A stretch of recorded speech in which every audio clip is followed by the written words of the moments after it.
দর্শক বন্ধুরা, আজকের আমার প্রথম পডকাস্ট ভিডিও এবং আমার প্রথম পডকাস্ট ভিডিও কোনো বিখ্যাত সেলিব্রিটি কিংবা অন্য কেউ নয়, আমার প্রাণের টুকরো, যার সঙ্গে কখনো আমার ঝগড়া হয়, যার সঙ্গে কখনো আমার ভাব হয়, যার সঙ্গে কখনো রাগ হয়, কখনো অভিমান হয়, যার সঙ্গে কখনো খুব ভালোবাসা হয়, সে আর কেউ না, আমার মা। পরিচয় করে দিই আমার মায়ের সঙ্গে। মা, তোমার নাম কি বলে দাও সবাইকে। আমার নাম নমস্কার, শ্রাবণী লাহা। আর তোমার পিতৃসূত্রে তোমার নাম কি? পাপিয়া লাহা। পাপিয়া লাহা। আর তোমার বিয়ের আগে টাইটেল কি ছিল? হাজরা। আচ্ছা, হাজরা। পাপিয়া হাজরা।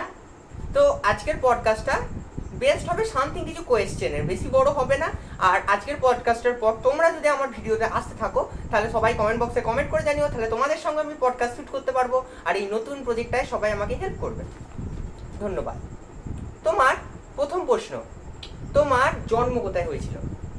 আমার জন্ম আমার মামার বাড়িতে। মামার বাড়িতে। আরেকটা প্রশ্ন তোমাকে, যে তুমি যখন জন্মেছিলে তখন তোমার নাম কি ছিল বললে? আরেকটা কোয়েশ্চেন আছে, সেই কোয়েশ্চেনটা হলো, ফার্স্টে তুমি একটু জোরে বলো, কারণ নইলে দর্শকরা শুনতে হবে না।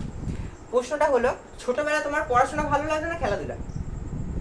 দুটোই করতাম, পড়াশোনাও করতাম একটু একটু, খেলাধুলাও করতাম একটু। তখন তো খেলাধুলাটা বেশি ছিল না। আচ্ছা, তোমার মা বাবার নামটা অবশ্যই জানার দরকার সবার। মানে আমার দাদু ভাই আর দিদা কে ছিল? দাদু ভাইয়ের নাম সীতারাম হাজরা। আর দিদা মারা গেছেন, ওনারা মারা গেছেন। কত হয়েছে? আজকে 12 বছর 14 বছর মারা গেছেন। আর দুটোর নাম ইলারানী হাজরা। আমার মা খুবই ভালোবাসেন তাদেরকে এখনো পর্যন্ত।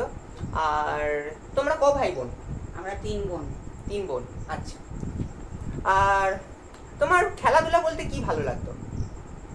ওই তো তখনকার দিনে ক্রিকেট আর আর খোখো। খোখো খেলতে? হ্যাঁ। বাহ। আচ্ছা। লুকোচুরি। লুকোচুরি। তো তোমার বিয়ে হলো কত বছর বয়সে? আমার 17 প্লাস, 18 বছর বয়সে বিয়ে। 18 বছর বয়সে। আচ্ছা। তা এখনকার যুগে তো মেয়েদের একটু বড় বয়সী বিয়ে হয়, তা তোমার যে কম বয়সী বিয়ে হচ্ছে সেটা নিয়ে তোমার কোনো দুঃখ আছে? না, দুঃখ হচ্ছে না, পড়াশোনাটা কমপ্লিট করতে পারলাম না। তোমার কি ইচ্ছা ছিল? তুমি যদি পড়াশোনা করতে, তোমার কি ইচ্ছা ছিল? বিয়ে পাসটা হলে ভালো হতো। বিয়ে পাসটা হলে ভালো হতো, সে নিয়ে চাপ নাই। আগেকার যুগে তো তোমরা সবাই জানো কিরকম ব্যাপার ছিল। আচ্ছা, তোমার একটা মজার প্রশ্ন, তোমার লাভ ম্যারেজ না অ্যারেঞ্জ ম্যারেজ? লাভও নয়, অ্যারেঞ্জও নয়, তাহলে কি করে পরিচয় দুটো হলো? মাঝামাঝি। তাহলে কি করে পরিচয় হলো বাবার সাথে?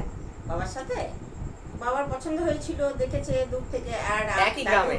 দাদু ভাই আর এখানকার দাদু দুজনে এক কলিগ। আচ্ছা, মানে আমার দাদু আর আমার দাদু ভাই দুজনে এক স্কুলে পড়াতেন, এক কলিগ, ওইভাবে সম্পর্ক হয়েছিল। হ্যাঁ, একই গ্রামের। আরেকটা মজার ব্যাপার, আমার বড় মাসি আর আমার মায়ের একসাথে বিয়ে হয়েছে, একটা মজার ব্যাপার। আরেকটা ব্যাপার, সেটা হলো, তোমার ক সন্তান? আমি তো জানি, তাও। দুটো সন্তান। আচ্ছা। শুভ্রা লাহা, সৌর্যব্রত লাহা। এবার কয়েকটা কোয়েশ্চেন আছে, সেই কোয়েশ্চেন গুলো হলো, এক ছেলে এক মেয়ে। কাকে বেশি ভালোবাসো?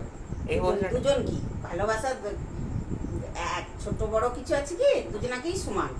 একটা আঙুল যদি কাটি রক্ত বেরোবে, আর একটা আঙুল যদি কাটি রক্ত বেরোবে, তো দুজনাই সমান। যাকে ইয়ে করবো দুটোই সমান। আচ্ছা, আমার কাছে দুটোই সমান। তা তোমার মেয়েরও যদি কিছু হয় কষ্ট হবে, দুঃখ হবে, ছেলেরও যদি কিছু হয় কষ্ট হবে, দুঃখ হবে। আচ্ছা, আরেকটা প্রশ্ন আছে, আমি আমি ছোট, আমার দিদি বড়, কে বেশি বদমাস? তুই। আর কে বেশি শান্ত? বড় দিদি। আমার দিদি একটু ছোট, শান্ত নয়, একটু ওরই মধ্যে ওরকম, বুঝে নাও। আচ্ছা, তুমি কি চাও, তোমার ছেলে আর মেয়ে কি হোক? তোমার কি ইচ্ছা? School teacher, professor. দিদির ক্ষেত্রে স্কুলের টিচার, আমার ক্ষেত্রে প্রফেসর। আচ্ছা, না, দুজনেরই যে যেটা মানে হবে যেটা সেটা হবে। তো কারো হাতে নেই। চেষ্টা করব, চেষ্টা করতে হবে। ওই দিকেই আমাদের ইচ্ছা যে দুজনের পড়াশোনার দিকে প্রফেসর কিংবা স্কুল টিচার এইসব হওয়ারই আমাদের ইচ্ছা। যেহেতু দুই দাদুই, মামার বাড়ির তরফে দাদু, বাবার বাড়ির তরফে দাদু, কাকু কাকিমা সবাই টিচার, টিচিং লাইফে সবাই আমাদের আছে বলে সেই জন্য বাবাও টিচার। সেই জন্যই আমাদের ইচ্ছা যে ওরাও প্রফেসর কিংবা টিচার হোক। আচ্ছা। আচ্ছা, তোমার জীবনের অপূর্ণ ইচ্ছা তো হয়েছে অনেক পূরণ, কিন্তু অপূর্ণ ইচ্ছা তো আছে, কি কি ইচ্ছা আছে সেগুলো? পড়াশোনাটা ভালো করে আর একটু করতে পারতাম, আর যদি আর আর এমনি সবই আছে, আর কোনো অসুবিধা নেই। আর কোথাও বেড়াতে যাওয়ার ইচ্ছা বা হ্যাঁ, সেগুলো আর হয় না। কোথায় ইচ্ছা আছে তোমার এখনো, যেটা হয়নি এখনো বেড়াতে যাও? এই দার্জিলিং গ্যাংটক গেছি, আগেও গেছি, তুই তখন হোস না, ঝুম তখন 3 বছরে। দার্জিলিং গ্যাংটক গেছি, কিন্তু এখনো সেখানে যাওয়ার ইচ্ছা, শীতের দেশে। কিন্তু এখন আর দাদু ঠাকুমার বয়স হয়েছে, এখন আর সময় সুযোগ হয়ে ওঠে না। আমাদেরও শরীরে একটা ইয়েতে চলে এসেছি, মাঝ বরাবর। এখন সব দিকে চাপ, তোদের পড়াশোনা। আচ্ছা, একটা প্রশ্ন, তোমার সঙ্গে তো আমার প্রায়ই ঝগড়া হয়, আবার প্রায়ই ভাব হয়, তা আমার সঙ্গে যখন তোমার ঝগড়া হয় তখন কি তোমার জন্য আমার মন খারাপ হয়? কোন ছুটি? হ্যাঁ, নিশ্চয়ই হয়। মন খারাপ হয়, আবার ঝগড়াও হয়? হ্যাঁ, ঝগড়া। আচ্ছা, এখন তো আর বড় হয়ে গেছি, মারধর করতে পারি না। কিন্তু ঝগড়া হয়, ঝগড়া সবার সাথেই হয়, সবার, তোমরাও জানো সবার সাথেই হয়। আচ্ছা, তোমার সিরিয়াল ভালো লাগে না সিনেমা ভালো লাগে? ওটা দুটোই, যখন যেটা দেখি তখন সেটা ভালো লাগে। আচ্ছা, দুটোই।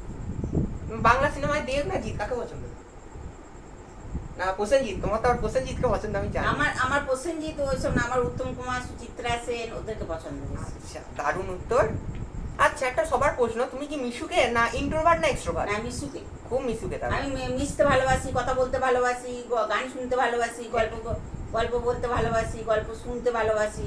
প্রথমে বলে রাখি, এগুলো আমার সবই মোটামুটি জানা, কিন্তু তোমাদের জানানোর জন্য এই ভিডিওটা বানাচ্ছি। আর তোমরা যদি আমার পডকাস্টে আসতে চাও তাহলে আমার সঙ্গে অবশ্যই কন্ট্যাক্ট করো। তোমার মিষ্টি ভাল লাগে না ঝাল ভাল লাগে, কোনটা বেশি? নোনতা। নোনতা। মাটন না চিকেন? মটন। পনির না মাছ? পনির। পনির ভাল লাগে। মাছটা আমার অতটা ভালো লাগে না, ডিমটা খেতেই ভালো লাগে। তোমরা যারা জানো না, আমার মা খুব ঠাকুর ভক্ত, মানে আমাদের বাড়িতে সবাই ঠাকুর ভক্ত, কিন্তু আমার মা একটু বেশি। তা তুমি ঠাকুরদের সম্বন্ধে কিছু বলতে চাও? মানে কোনো ঠাকুর, কিংবা অনেকজনের এখনকার দিকে ধারণা যে মুসলিম হিন্দু, ওদের মধ্যে সবার ধারণা, ভুল ধারণা যে মুসলিমদের দেবতা হিন্দুদের দেবতা, এই নিয়ে তোমার ভেদাভেদ আছে তোমার মনে? কোনো সব দেবতাই সমান? সব আমাদের যে নারায়ণ, ওদের তো সে আল্লাহ, ওইটা নিয়ে সবার অনেকজনের ঝামেলা হয়, ধর্ম নিয়ে ভেদাভেদ হয়। এই জন্যই এই ভিডিওটা, এই প্রশ্নটা আমি রাখলাম। আচ্ছা, তুমি কৃষ্ণ শিব সবাইকে সমান চোখে দেখো? সবাই সমান। তাহলে আজকের পর থেকে আর কোনো রকম দ্বন্দ্ব রইল না। আচ্ছা, তুমি ভূতে বিশ্বাস করো, বা লাইফে ভূত বা ভগবান রিলেটেড কিছু ঘটনা তোমার লাইফে ঘটে থাকে? কোনোদিন দেখি নাই, জানিও না, ভগবান, আমার কোনো ধারণা নাই। ভগবান কিছু ঘটনা এরকম না, কিচ্ছু ঘটনা এরকম হয় না। তবে আমাদের বাড়ি মা জগদ্ধাত্রী জাগ্রত। তারপর আমরা বুঝ করা থাকি, এখানে রটন্দি কালীতলাও জাগ্রত। তারপরে আমাদের বেলডাঙ্গার কালাচাঁদতলা, ওখানটাও প্রচন্ড, ওইখানটা অনেক জাগ্রত। আচ্ছা, এখনকার বর্তমান সমাজ নিয়ে তোমার কিছু বলতে চাই। এখনকার যুগে ছাত্ররা, বাচ্চারা সবাই ফোন অ্যাডিক্টেড হয়ে যাচ্ছে, তুমি এটা নিয়ে কি বলতে চাও? ওটা খুব খারাপ। তাই তাদেরকে কি, আমার ঠিক পছন্দ না। তারা নিজেদের মা বাবার থেকে দূরে সরে যাচ্ছে, হ্যাঁ। এতে কি হচ্ছে, তাদের মা বাবার সঙ্গে দূরত্ব বজায় হয়ে যাচ্ছে। হ্যাঁ। তা কি বলতে চাও, ফোন থেকে দূরে গিয়ে তাদের সঙ্গে কথা বলা যেতে পারে? হ্যাঁ, অবশ্যই মা বাবার সাথে সময়টা কাটাতে হবে। হ্যাঁ, মা বাবার সঙ্গেই থাকাটা উচিত। তার সঙ্গে তার মানবিক মানসিকতা অন্যরকম তৈরি হবে, তার আচার আচরণ অন্যরকম তৈরি হবে। আর ফোনে অ্যাডাক্ট হয়ে গিয়ে অ্যাডিকশনটা প্রচন্ড খারাপ, অন্যরকম খারাপ, ওটা ভালো আমার ভালো লাগে না। আর যারা পাবজি ফ্রি ফায়ার খেলে তাদের জন্য তুমি কি? আমার ভালো লাগে না, একদম ভালো লাগে না, আমার একদমই ভালো লাগে না। আচ্ছা, সবার শেষে একটা কথা বলবো, দাদু ভাই দিদা, তুমি যাকে খুবই ভালোবাসো, তাদের জন্য তুমি কি বলতে চাও ভিডিওতে? কি বলবো, বলো তুমি কি বলতে চাও। তুমি সব থেকে বেশি, তাদের আত্মার শান্তি হোক। আমার মা সব থেকে লাইফে শুধু একটাই মিস করে, সেটা হলো আমার দাদু ভাই আর দিদাকে। আমার মা বাবা মারা গেছে, আমার মা বাবাকে খুবই ভালোবাসতাম, খুবই ভালোবাসতো, কিন্তু আর তো আর আমাদের হাতের মধ্যে নেই। আমাদের দুঃখ কষ্ট হয়, এটাই যা। তো আজকে ভিডিওটা এতটাই। যদি আরো ভিডিও দেখতে চাও অবশ্যই কমেন্ট করে জানাও। Thank you. ছোটদের ভালোবাসা, বড়দের প্রণাম। আমারও তরফ থেকে ছোটদেরকে অসংখ্য ভালোবাসা, বড়দেরকে প্রণাম জানিয়ে ভিডিওটা শেষ করছি। ধন্যবাদ।